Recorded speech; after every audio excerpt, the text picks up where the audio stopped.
Hello viewers, আসসালামু আলাইকুম। আজকে আপনাদের আমি শেখাবো অনুপাত ও শতকরা করার নিয়ম।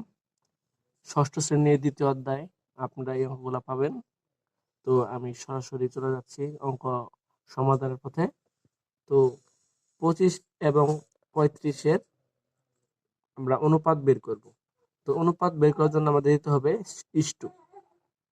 এই যে 25 অনুপাত 35, এটাকে করার জন্য আমাদের 25 এবং 35-কে এমন এক সংখ্যাতে ভাগ দিতে হবে যেন তার দুইটার ভিতরেই যেন কি যায়।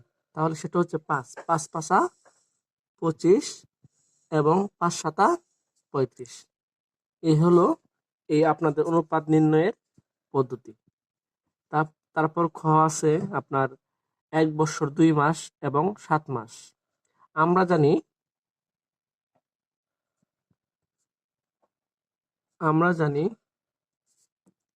1 বছর সমান সমান 12 মাস। তাহলে সুতরাং 1 বছর 2 মাস সমান সমান 12 যোগ 2, কত মাস তাহলে হলো আপনার 14 মাস। তাহলে আমাদের কি বের করতে হবে? 1 বছর 2 মাস এবং কি 7 মাস। তাহলে আমাদের অনুপাত বের করতে গেলে কি দিতে হবে?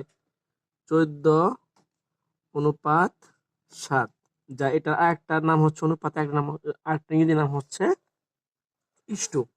তো এই দুইটারে কি দিয়ে ভাগ দেওয়া যায়?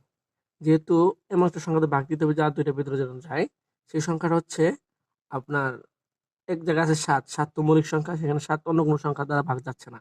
সুতরাং 7 7-এর ভিতরে যাচ্ছে একবার এবং 14-এর ভিতরে যাচ্ছে কয়বার? 2 বার।